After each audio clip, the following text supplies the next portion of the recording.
에스더서 6장 1절 말씀 같이 봅니다. 에스더 6장 1절.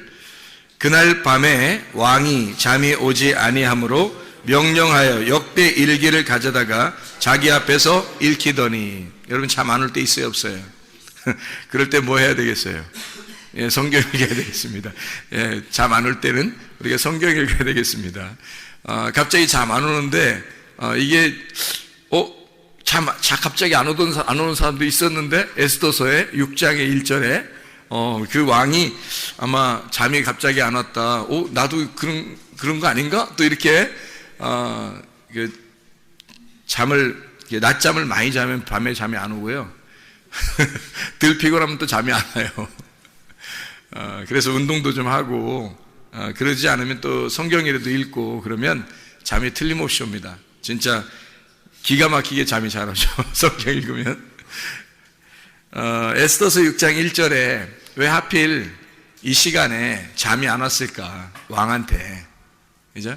이게 지금 내용이 에스더서 1장부터 이렇게 쭉 내용을 읽다 보면 여기 이 시점이 지금 에스더서 1장부터 몇 장까지 있냐면 10장까지 있거든요. 근데 6장에서 하이라이트거든요.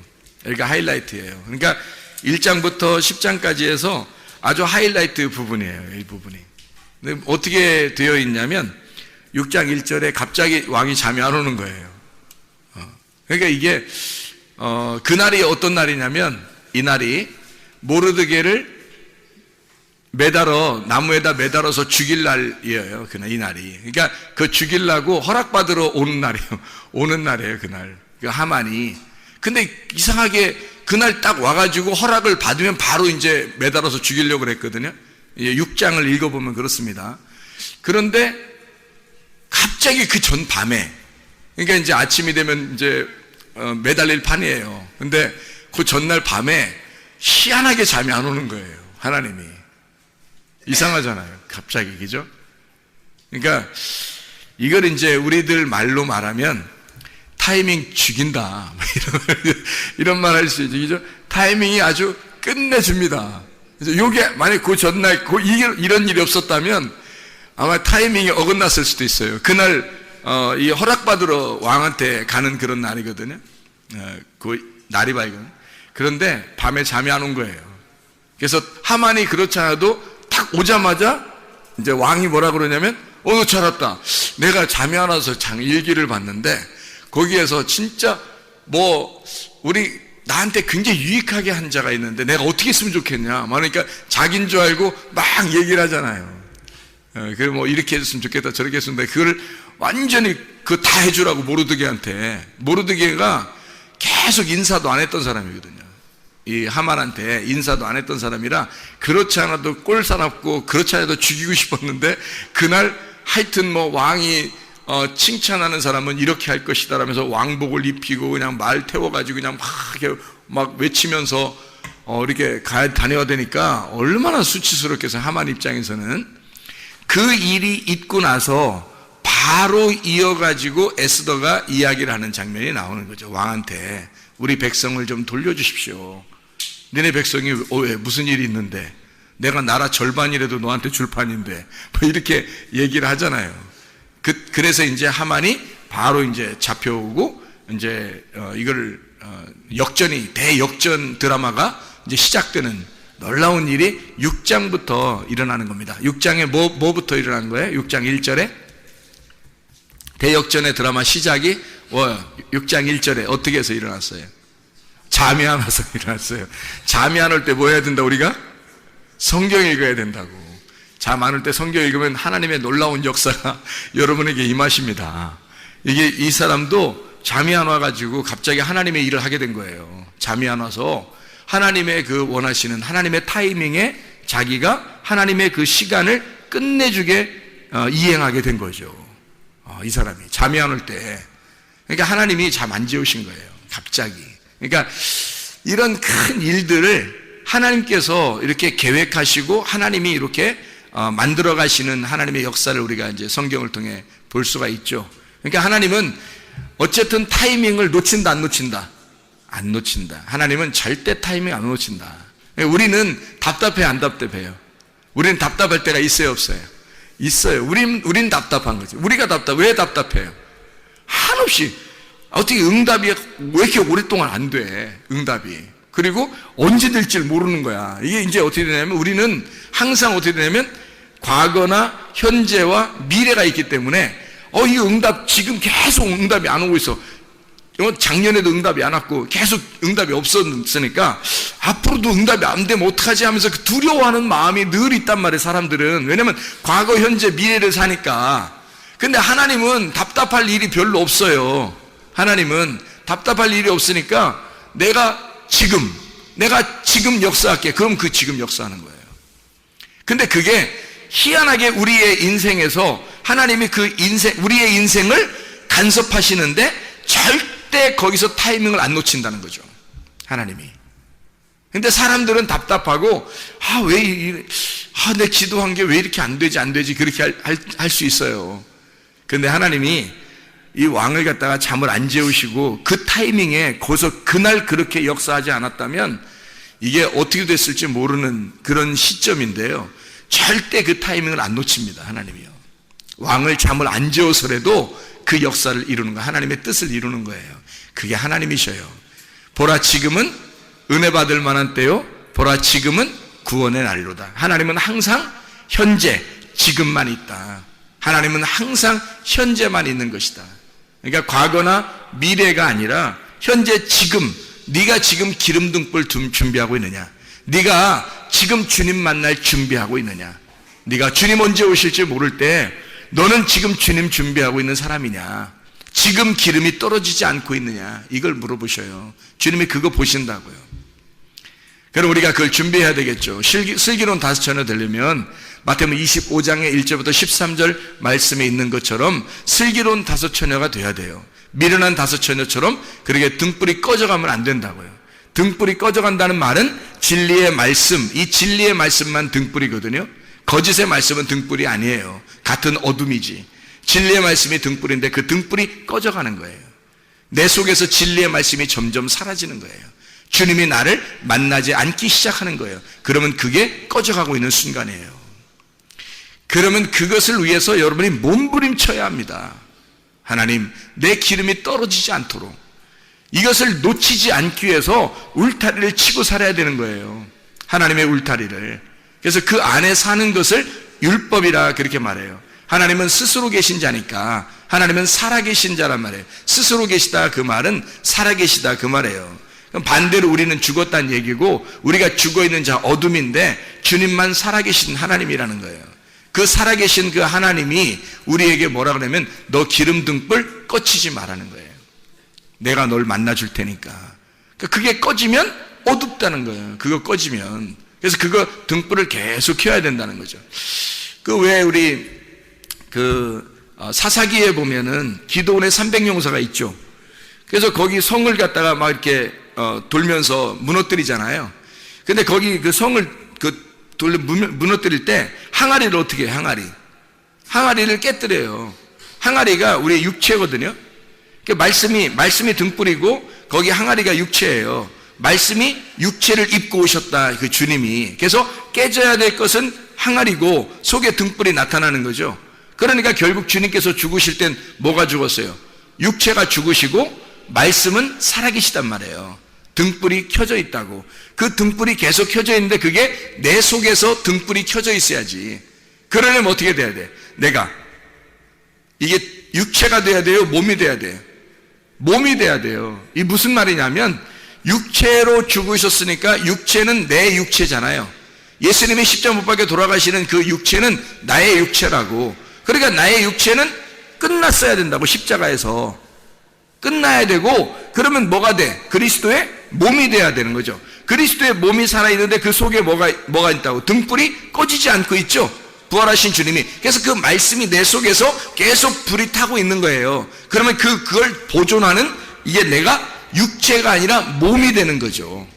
그러면은 이게 교회가 몸이 성전인 내가 이걸 보호하고 살아가는 거예요. 이걸 꺼치지 않고 계속 이렇게 보호하면서 살아가게 되면 신랑 만난다는 얘기입니다. 그게.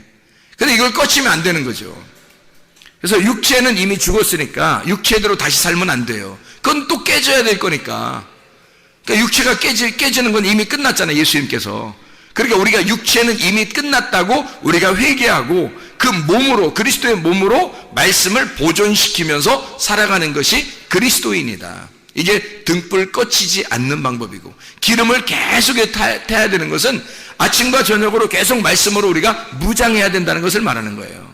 계속 아침과 저녁으로 말씀을 무장해야 돼요. 성경에 있는 사람들도 아침과 저녁으로 모였죠. 그들이 아침과 저녁으로 말씀과 기도로 충만했단 말이에요. 그 사람들 왜 그렇게 했어요? 날마다 그들이 모이고 날마다 말씀과 기도로 충만했어요. 그 말은 그 사람들도 그 기름 등불을 꺼치지 않기 위해서, 초대교회에서도 타락한 자들도 있었어요. 거의 없는데 간혹 한두 명 있었다. 근데 그 사람들은 어떻게 하면 꺼치는 사람이에요. 불이 꺼진 사람, 기름 등불이, 기름이 꺼져가는 사람이라고. 그럼 미련한 다섯천하가 되는 거예요.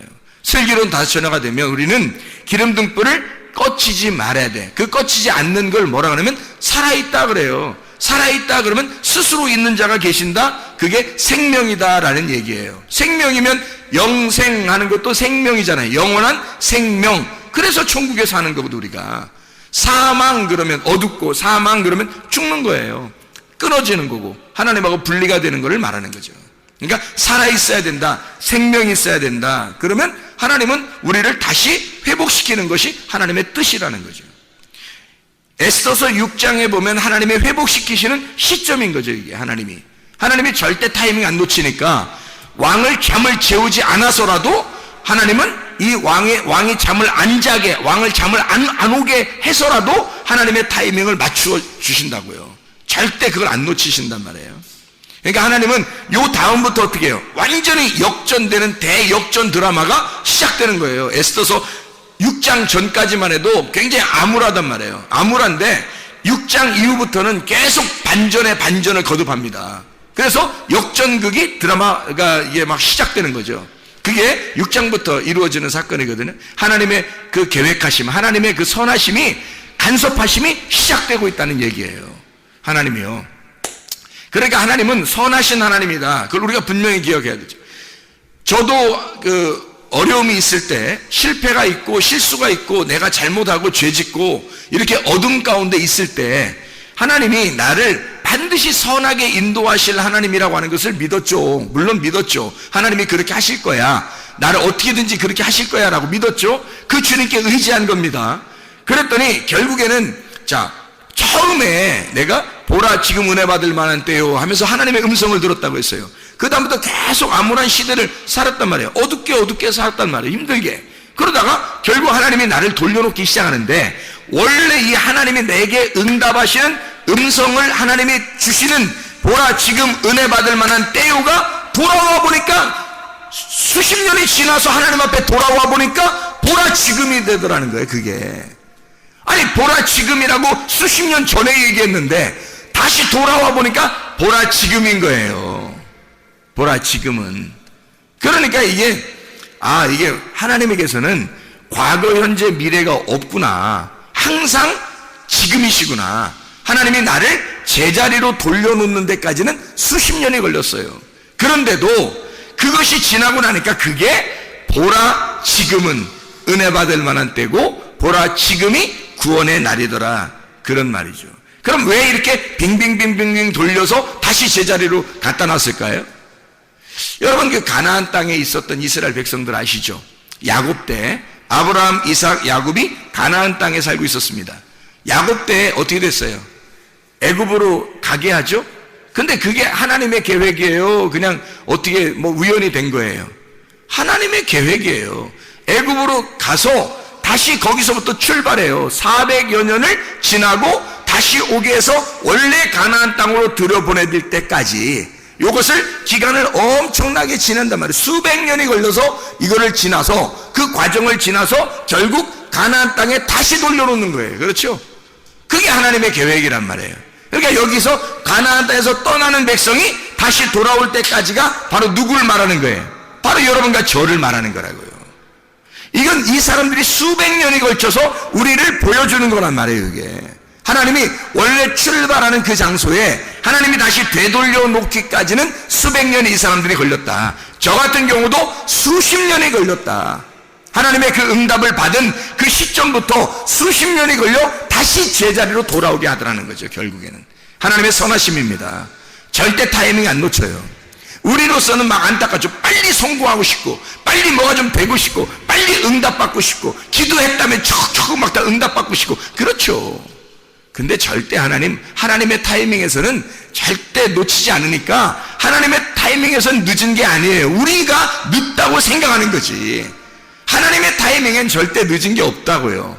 자, 예를 들어서 어떤 사람이 계속 어둠 가운데 이렇게 암울한 가운데 살다가 다시 돌아오는 시점이 돼서 딱 돌아오게 돼요. 원래 원점으로 하나님의 그 부르심에 딱 돌아오게 됐어요. 그 타이밍에 딱 맞게 왔어요. 왔더니 그 다음날 죽었더라.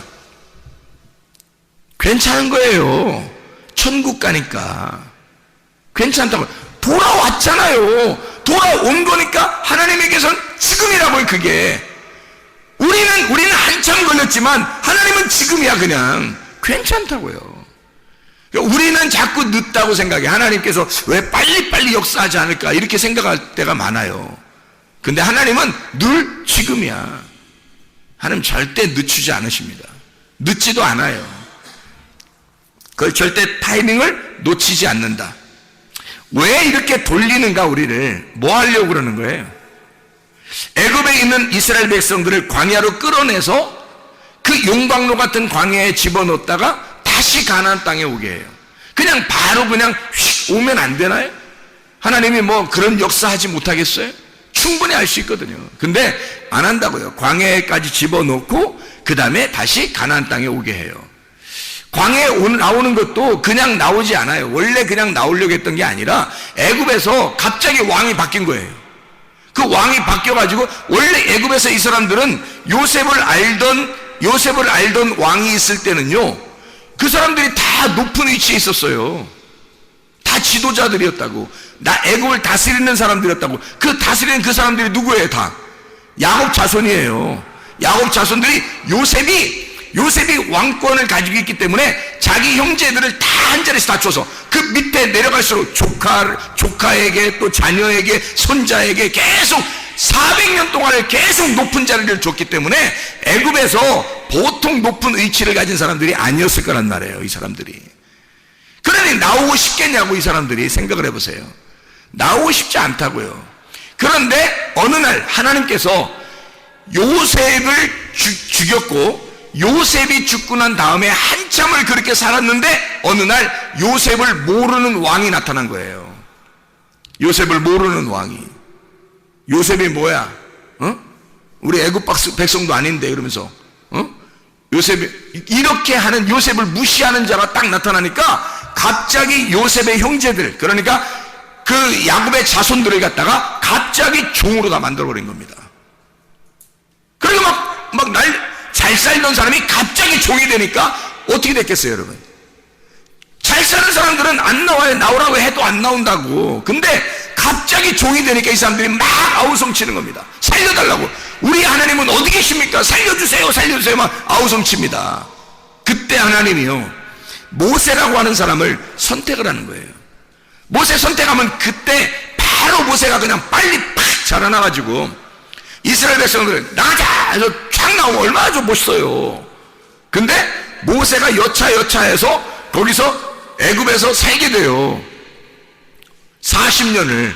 그러니 모세가 태어날 때는 아들들을 다 죽이던 때입니다.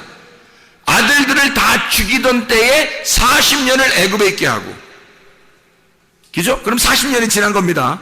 고통받는 시간을 40년이 지난 거예요. 그리고 거기서 애굽 사람 하나 죽여가지고 모세가 도망 나오죠. 도망 나와서 광야에서 몇 년 살아요? 40년을 살아요. 그러니까 도합 80년을 애굽에 있는 이스라엘 백성들은 80년 정도는, 적어도 80년 정도는 종으로 살고 있었다는 거죠. 80년 정도는, 그죠? 80년, 100년 정도는, 그 전에는 뭐 요셉이 있을 때는 잘 살았지만, 그리고 그 이후에도 좀 잘 살았겠지만, 갑자기 왕이 바뀌면서 한 80년, 100년 사이는 완전히 종으로 살았단 말이에요. 그래서 이 사람들이 나가고 싶겠어, 안 나가고 싶겠어? 나가고 싶죠. 그러니까 모세를 준비시켜서, 그냥 준비시켜서 40년 동안 살아서 40살 되면 그냥 나가자 그러면 얼마나 멋있냐고요. 근데 모세를 또 데리고 나와서 광야에서 또 40년을 또 푹 삶아버리는, 80세가 돼서야 모세를 보내는 거예요. 데리고 나오라고. 그러니까 데리고 나오는 그 기간이 40년 걸렸어요. 40년. 그러니까 도합 120년을 모세가 사는 거예요. 그래서 40년 동안을 데리고 나오는 거예요. 이들은 80년 이상을 종으로 살다가 살려달라고, 그래서 하나님 앞에 살려달라고 하다가 겨우겨우 광야로 나오는 사람들이 됐단 말이에요. 생각해 보시라고요. 하나님이 왜 그렇게 만드실까? 왜 애굽으로 내려가기 싫은 야곱을 애굽에 내려가서 살게 하고, 그 다음에 그 자손들이 거기서 살다가 잘 살다가 갑자기 못 살게 돼요. 그러다가 광야로 끌고 나와가지고 막 고생을 시키고, 그러다가 가나안 땅으로 다 죽이고 가나안 땅으로 어린아이들만 들어갈 수 있도록, 여호수아 갈렙 믿음을 끝까지 지킨 사람, 기름등불 꺼지지 않은 사람, 그 사람 2명만 데리고 들어가. 놀라운 얘기죠. 이게 왜 그랬을까요? 낮추시는 겁니다. 광야에 데려다 놓고 하나님은 낮추시는 거예요. 광야에 데려다 놓고 계속 두드려서 이 사람을 낮추시고 겸손하게 만들고 낮추시는 작업이 광야의 작업이에요. 그게 교회라고요. 여러분은 세상에서 있었던 믿음만 가지면 됐지 뭐 생각하는 사람들을 교회에 데리고 놔. 그리고 말씀으로 계속 두드리는 거예요. 여러분을. 왜요? 이유가 낮추시려고. 여러분을 낮추시려고, 겸손하게 만들려고. 그래야 가나안 땅에 하나님의 백성이 되니까. 하나님의 백성은 교만한 자는 하나님의 백성 될 수 없어요. 높아 있는 자는 하나님의 백성 될 수 없어요. 겸손한 사람만 하나님의 백성 될 수 있어요. 겸손한 사람에게만 주님이 은혜를 베풀어 주셔요. 낮은 자들만, 낮춰진 자들만 주님께서 높여주시는 겁니다. 그렇게 구원하시는 사람은 그 방법이, 주님의 방법이 그거니까 끌어내는 거예요. 자, 여러분, 결혼을 왜 한다고 그랬어요? 결혼이 최대의 뭐라고요? 실수라고. 결혼하면 최대 실수야. 사람이 결혼하면 갑자기 눈이 좁아져요. 시야가 좁아진다고. 눈이 갑자기 좁아져가지고 자기 아들, 자기 딸, 남편, 아내 요것만 보인다니까요. 실제로. 그 전에는 총각 때는 몰라. 뭐 처녀 때도 모르고 학생 때도 몰라요. 그냥 뭐 주님 사랑하세요 그러면 내가 막 목숨 걸고 주님을 사랑하겠습니다 막 다 그래요. 그거 다 그렇게 외친다고요.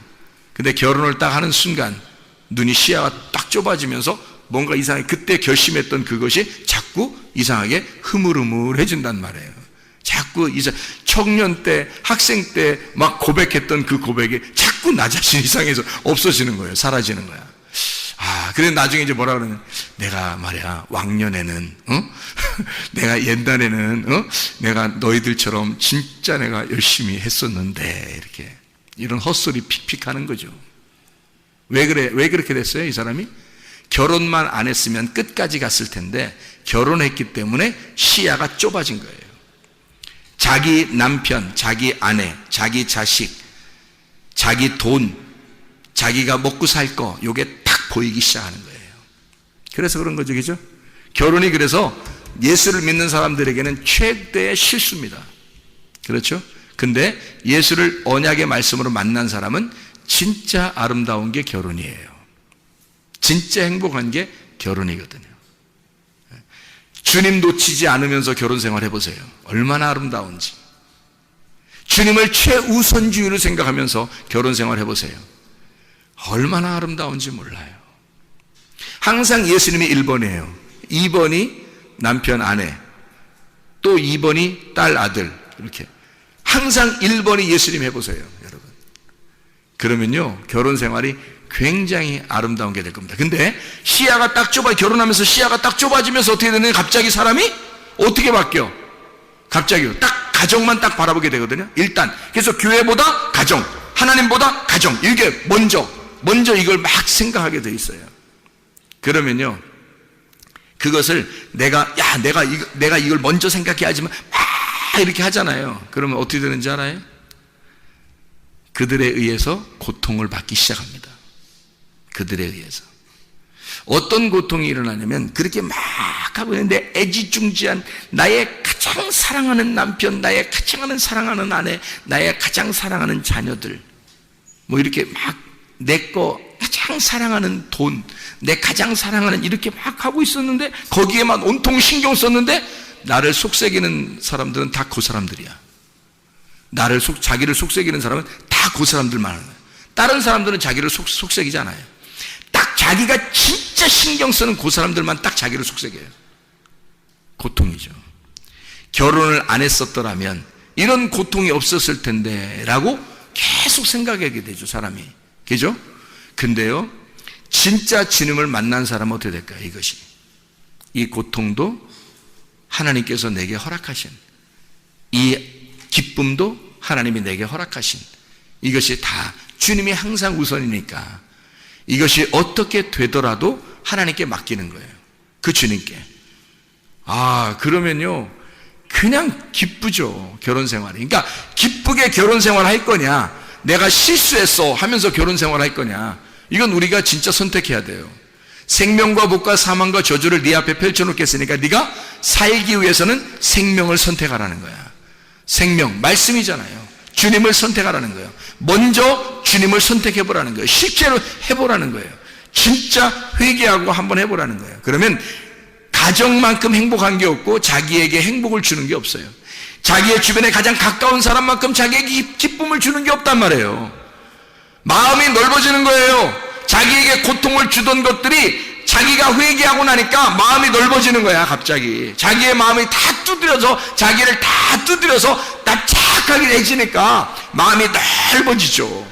그러니까 그것만큼 다 받아들이고 아름다운 게 없는 거예요. 가까이 있을수록 더 아름답고 행복하고 기쁘죠. 바뀌는 겁니다, 사람이.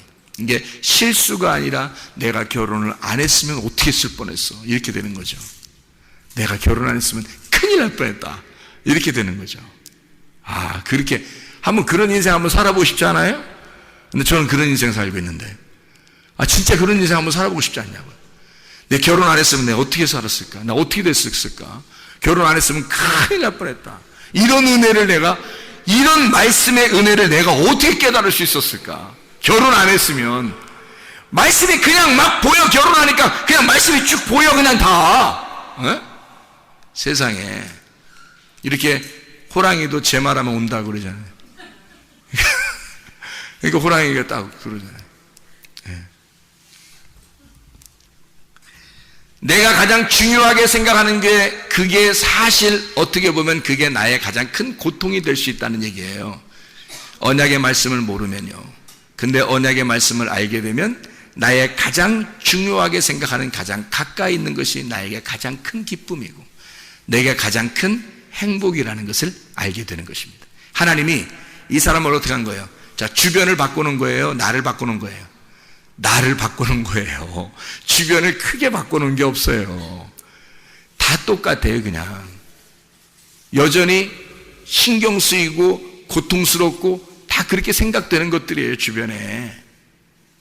여러분이 아마 제 고통을 모를 거예요. 교회에 대한 그 근심과 가정에 대한 그 근심과 나의 이 사람들을 이 목양하는 그 근심에 대해서는 아마 여러분이 잘 모를 거예요. 그런데 주님께 맡기니까 나보다 주님이 더 잘 알아서 해주실 것이다. 주님이 우리 가정을 더 책임져 주실 것이다. 주님이 우리의 교회를 주님이 책임져 주실 것이다. 하나님은 절대 뭐를 놓치지 않는 분이니까, 타이밍을 놓치지 않는 분이니까. 나는 좀 늦었다고 왜 자꾸 늦게 해주시냐고, 왜 답답하게 해주시냐고 그렇게 나는 그렇게 기도할지 모르나, 하나님은 야, 답답한 건 네가 답답한 거지 나는 전혀 안 답답해. 나의 타이밍은 아직 이르지 않았어. 내 타이밍은 절대 내가 놓치지 않을 거야. 내가 정확하게, 네가 그렇게 안달복달 안 해도 내가 맞춰서 내가 알아서 내가 할 거야. 내가 그 타이밍을 절대 안 놓친다. 그게 하나님이십니다. 여러분의 인생을 절대 하나님이 놓치시겠습니까? 그렇지 않아요. 하나님이 책임지시면요, 하나님이 책임지는 사람이라면요, 절대 놓치지 않습니다. 하나님이 모르드게를 놓치겠어요? 안 놓쳐요. 왜? 모르드게는요, 에스더를 왕에게 보내면서도 뭐라고 하냐면, 네가 이때를 위하여 네가 지금 왕비가 된 것이 아니냐, 그걸 생각해라. 나는 이렇게, 우리 민족들은 그렇게 고난을 당하다가 너는 하나님께서 우리의 역사하심을 네가 보게 될 때에 너는 멸망할 것이고 우리 이스라엘 백성들은 하나님이 우리를 건져주실 것이다. 모르드게의 그 믿음을 하나님이 모르시겠냐고요. 다 아신다고요. 그래서 하나님은 이 모르드게를 너무 사랑하니까 절대 모르드게의 그 하나님의 그 타이밍을 놓치지 않는다. 이게 역사예요. 그게 선하심이라고, 하나님의 선하심. 그러니까 그런 선하심을 여러분이 기억하고 내 거라고 자꾸 주장하던 것들을, 그 주장하면 주장할수록 그것이 나를 공격해오는 그런 것들을 위해서 아주 고통받고 고생하고 살지 말고 하나님이 우리 마음을 고쳐주시는 그 하나님을 하나님께서 우리의 마음을 고쳐주시면 그냥 언제 이루어져도 이루어져. 우리한테는 절대 늦는 것 같지만 하나님은 절대 늦은 적이 없는 거예요. 하나님은 절대 늦은 적이 없는 거예요. 그게 하나님의 역사예요. 하나님의 타이밍이라고 그러는 것입니다. 하나님의 뜻대로 살다가 주님 만나시기를 바랍니다. 우리가 고통스러워하고 실패할 때 주님은 거기에 항상 함께 하십니다. 생각해 보세요. 임마누엘 되신 하나님, 임마누엘 하신 하나님은 어디에서 함께 하시나요? 임마누엘 하나님은요, 이사야 7장 14절에, 이사야 7장 14절 보면 이렇게 나와 있어요. 뭐라고 나와 있냐면 이사야 7장 14절에 이렇게 나와요. 그러므로 주께서 친히 징조를 너희에게 주실 것이라. 보라, 처녀가 잉태하여 아들을 낳을 것이요 그의 이름을 임마누엘이라 하리라. 처녀가 잉태하여 아들을 낳는데 임마누엘이라 하리라. 그래요. 그러니까 처녀가 잉태하면 돼요, 안 돼요? 원래 안 돼요. 처녀가 잉태하는데, 처녀가 아기 잉태하면 죽어요. 그 나라 문화로서는. 그렇죠? 근데 처녀가 잉태하는 그 고통 속에서 하나님은 그 사람하고 함께 하겠다는 거예요. 그 고통 가운데. 그래서 이사야 8장 10절의 말씀에 보면 이렇게 돼요. 10절은 너희는 함께 계획하라. 그러나 끝내 이루지 못하리라. 말을 해봐라. 끝내 시행되지 못하리라. 이는 하나님이 우리와 함께 계심이니라. 네가 하고 싶은 거 다 해봐. 되나 안 되나? 안 될 거야. 네가 다 해봐. 안 될 거야. 내가 너하고 함께 있으니까. 이 말이거든요. 이해가 돼요? 네가 해볼 만큼 네가 다 해봐. 그래서 그 실패를 경험하고 네가 말하는 대로 다 되나 안 되나 봐봐. 다 안 될 거야. 근데 내가 거기에 함께 있어. 절대 나의 타이밍을 놓치지 않는다. 너는 이게 왜 늦게 응답이 올까? 왜 나에게는 이런 일들이 벌어질까? 왜 하나님 나에게는 내가 이렇게 하나님 앞에 열심히 하는데 왜 나한테는 이렇게 될까요? 내가 왜 내게 눈물이 이렇게 날까요? 왜 내게 이런 고통이 올까요? 라고 하나님 앞에 호소할지 모르나 하나님은 그 가운데 내가 너와 함께 있어. 그러면 만족하지 않느냐 이 말이에요. 왜 너는 네가 이루어지는 것들만 바라보느냐? 내가 너와 함께 하는 거, 이걸 바라봐라 이거죠. 내가 너와 함께 있으면 되는 거 아니냐 이거야. 근데 사람들은 하나님하고 함께 있는 거 별로 원하지 않아요. 알아요? 여러분, 기도하고 그냥 자기가 원하는 거 금방 막 됐으면 좋겠어. 아프면 기도하고 오늘 팍 났으면 좋겠어. 뭐 돈 없는데 빚도 못 갚고 돈 없는데 갑자기 돈이 갑자기 누가 전화 띠링 갑자기 가서 이런 기적들도 어떤 사람이 일어난대. 그러면서 나는 왜 이런 기적이 안 일어날까? 그래서 띠링 전화 와서 갑자기 누가 돈을 내가 돈 좀 주면 안 될까? 왜? 돈을 갑자기 막 갖다 주면 이러면 좋겠죠. 그러면 자식을 위해서 막 기도. 하나님, 이 아이가 대학을 잘 했더니 아마 공부도 좀 별로 안 한 것 같은데 이상하게 시험 봤는데 점수가 팍 좋아요. 할렐루야. 대학을 막 갑자기 좋은 데를 턱하니 집어넣었더니 그냥 턱하니 합격을 했어요. 얼마나 행복하겠어요. 우리는 바라는 게 순 그런 것들이라고요. 우리가 바라는 것들은 순 그런 것들이라고. 생각해 보세요. 그런가 안 그런가? 주님이 뭐라고 그러냐면요, 네가 하고 싶은 거 다 안 될 거야. 그때 내가 너와 함께 있을 거야. 그런데 내가 너와 함께 있으면 다 된 거 아니야? 그거예요. 주님은 그걸 바라보는 거거든요. 네가 그랬으면 좋겠어. 네가 그런 생각을 하고 살았으면 좋겠어. 근데 사람들은 안 그렇다고요. 왜 하나님은 내게 이런 응답 주시지 않냐고 하죠. 근데 하나님은 안 그렇다고요. 내가 너와 함께 할게. 내가 임마누엘이야. 그 이름, 처녀가 아들을 잉태하여 그 아들이 오면은 임마누엘이라고 해라. 예수, 그가 구원자다. 네가 안 될 때, 네가 아무것도 못할 때 하나님의 타이밍은 절대 놓치지 않는 거야. 가장 어두울 때, 네가 가장 힘들고 고통스럽고 어둡다고 할 때, 그때 위로자가 나타날 거야. 그때 진짜 예수가 나타날 거야. 임마누엘이 함께 하실 거야. 그거거든요. 그러면 된 거 아니에요. 하나님 앞에 감사하는 거죠. 하나님 고맙습니다. 나와 함께 해주셔서 고맙습니다. 지금 저와 함께 동행하고 있으니 감사합니다. 그러면 되는 거죠. 그러니까 맨순 하나님 생각도 안 하고 주여 주여 하고 막 구하고 그러죠.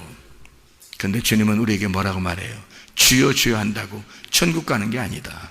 아버지의 뜻대로 행하여 천국에 들어가는 것이다. 아버지의 뜻은 뭐냐면 우리가 고민하고 고통스러워하는 그 사람하고 함께 하겠다는 게 아버지 뜻입니다. 그냥 가만히 멀쩡하게 있는데 하나님이 함께 하실 때 그런 말이 아니에요. 가장 어둡다고 네가 느껴질 때, 그때 빛이 찾아올 거야. 그래야 그 빛의 소중함을 아는 거죠. 자기가 어둡다고도 생각하지도 않는데 빛이 와봐요. 별로 뭐 반갑지도 않죠. 근데 자기가 진짜 가장 어둡다고, 너무 힘들다고, 가장 고통스럽다고 할 때, 그때 임마누엘이 빛이 오셔봐요. 얼마나 반갑겠습니까? 그걸 얼마나 그리워하겠어요. 바로 그겁니다. 주님과 동행한다는 거, 주님이 함께 하신다는 거. 우리는 시간적으로 우리의 시간을, 지나가는 시간을 보고 있지만 하나님은 그렇지 않아요. 너는 아직도 낮아져야 돼. 아직도 내가 너를 두들겨 패야 돼. 아직도 너를 갖다가 낮추어야 돼. 너를 막 이렇게 만들어 가야 돼. 너를 넓혀야 돼. 네 마음을 자꾸 넓혀야 돼. 마음과 생각을 내가 지켜줘야 돼. 이거를 자꾸 넓혀야 돼. 네가 아직 마음이 좁아. 그게 고린도 후서 6장 1절부터 13절까지의 말씀이잖아요. 그게 보라 지금 은혜 받을 만한 때요, 보라 지금 구원의 날이로다 해놓고 주님은 우리 보고 마음 넓히라고 하잖아요. 마음 넓히라고. 마음 넓히는 것이 하나님의 목적이니까 마음만 넓어지면 주님이 함께 하신다는 걸 금방 깨닫거든요. 그렇습니다. 하나님께서는 우리와 함께 하시길 원하셔요. 그래서 광야에 데려다 놓고 만나만 내리는 거예요. 주구장창 만나만 내리는 거예요. 아무것도 안 주고 만나만 내려요. 그러니까 자기가 가지고 싶은 게 없어요. 광야에 40년 지내봐요. 뭐 가지고 싶은 게 있나? 매일 만나는 내려주고, 뭐 자기가 가지고 있는 게 뭐 쓸데가 있어요? 어디다? 쓸데가 없잖아요. 어디다가 계속 만나는 내려주고 먹을 건 주고. 그러니 쓸데가 없으니까 거기서 무슨 욕심이 필요하겠냐고요. 거기서 애굽이나 가야 욕심이 필요하죠. 그러니까 사람들이 애굽 가자는 거예요. 자기들이. 왜? 선악과 먹겠다는 거예요. 다시 애굽에 가겠다는 거예요. 다시 시작하겠다는 거예요. 자기 그쪽 가서 자기 돈 좀 써보겠다는 거예요. 자기 명예 좀 한번 지켜보겠다는 거야. 자기 거 한번 해보고 싶다는 거예요. 주님은 그거 홀딱 빼버리려고 한 건데, 그거 다 헐어버리려고 한 건데, 광야로 데려나와서 만나만 주구장창 내리면서 다 헐어버리려고 한 건데, 사람들은 그거를 다시 요구한단 말이에요. 교회 나온 사람들도 다 마찬가지예요. 하나님의 간섭하심을 받는 걸 좋아하지 않고, 하나님 나를 간섭하지 말고 내가 한번 내 뜻대로 한번 하고 싶습니다. 하나님의 간섭하심이 있어야 돼요. 그 간섭하심이 있을 때 임마누엘 하십니다. 하나님, 내가 너와 함께 하겠다. 시편 30편 5절에 그분의 진노는 잠시뿐이요 그분의 은총 안에는 생명이 있습니다. 밤에는 울음이 있을지라도 아침에는 기쁨이 임하리로다. 너희가 그렇게 힘들어할 때, 너희가 고통스러워할 때 주님, 내가 너와 함께 하겠다. 에스더 6장 1절 말씀, 하나님께서는 절대 하나님이 타이밍을 늦추지 않습니다.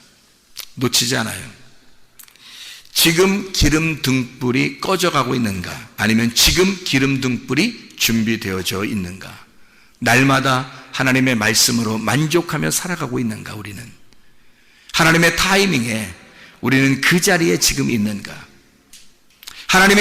하나님께서 절대 내가 너와 함께 하고 싶은 사람인가, 그렇게 고민하고 그렇게 고통스러워하고 그렇게 하나님의 위로를 기다리는 자인가. 하나님의 기름 등불 때문에 내가 고민하는 자인가? 진짜 오늘도 그렇게 살기 위해서 몸부림치는 자인가? 그런 사람과 우리 주님은 함께 하십니다. 왜 하나님은 이렇게 우리를 고통 가운데 그냥 두냐면 하나님께서 우리를 디자인하고 싶어 하셔서 그런 거예요. 우리의 인생을 내 인생을 내가 디자인하면 엉망진창이 나옵니다. 그러나 내 인생을 하나님 앞에 맡기면 그러면 하나님께서 나의 인생을 디자인하기 시작하죠. 하나님은 우리의 가정을 하나님께서 디자인하기 시작하죠. 하나님의 방법대로 하나님의 뜻대로 우리를 계획하신 대로 하나님의 그 타이밍 안에서 하나님이 우리를 만들어 가실 것입니다. 내가 답답한 거지. 내가 내 걸 만들려고 하다 보니까 답답한 거지. 하나님은 절대 답답할 일이 없습니다. 하나님은 자기가 디자인하여 여러분의 인생도 여러분의 가정도 우리의 교회도 하나님이 디자인하기를 원하신단 말입니다. 하나님께 맡겨서 하나님이 나를 디자인하시도록 그렇게 맡기는 인생을 살 것인가? 아니면 내 인생을 내가 디자인하여 망치면서 살아갈 것인가? 이것은 우리가 생명을 선택할 거냐 사망을 선택할 거냐? 우리는 선택하는 사람입니다. 주님 오늘도 생명을 선택하며 살게 하옵소서. 일평생에 하나님이 디자인하는 내 인생을 하나님께 맡길 테니 하나님이 나의 인생을 디자인해 주십시오. 하나님 우리의 가정을 주님께 맡길 테니 우리의 가정을 주님이 디자인해 주십시오. 하나님의 타이밍에 절대 그 자리에 모르드게처럼 있는 그 자리를 지키는 그 믿음을 굳게 지켜 거룩한 자존심을 가지고 있는 사람, 그런 모르드게처럼 하나님의 마음에 쏙 드는 사람들이 다 되시기를 바랍니다. 기도하겠습니다. 우리 하나님 아버지의 사랑과 은혜를 감사드립니다. 하나님은 절대 실수가 없으신 분입니다. 하나님은 절대 그 타이밍을 놓치지 않는 분이십니다. 하나님은 그 적당한 시기에 적당한 장소에서 하나님의 계획과 뜻을 이루시는 하나님의 놀라운 임마누엘 되신 하나님이심을 우리가 믿습니다. 하나님 우리의 있는 그 자리에 주님과 함께 거하기를 원합니다. 주여 우리의 인생을 디자인해 주시옵소서. 우리의 가정들을 디자인해 주시옵소서. 우리의 교회를 주님께 맡기오니 주님이 디자인한 교회가 되게 도와주시옵소서. 예수 그리스도 존귀하신 이름 받들어 기도드렸사옵나이다. 아멘.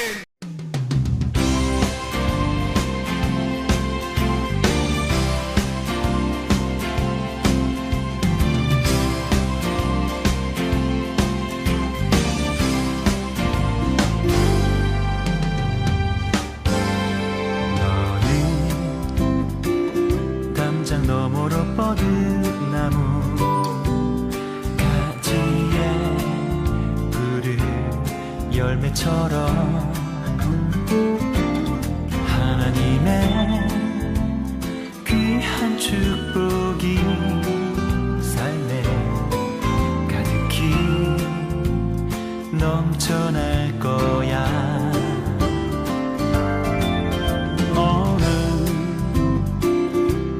시련이 와도 능히 이겨낼 강한 발이 있어.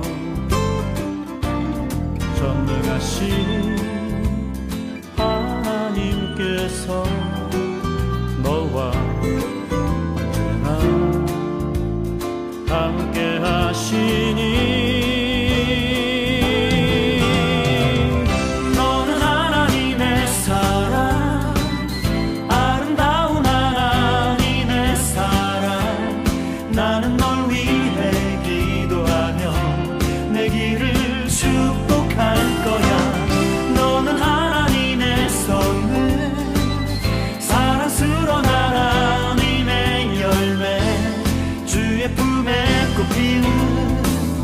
나무가 되어줘.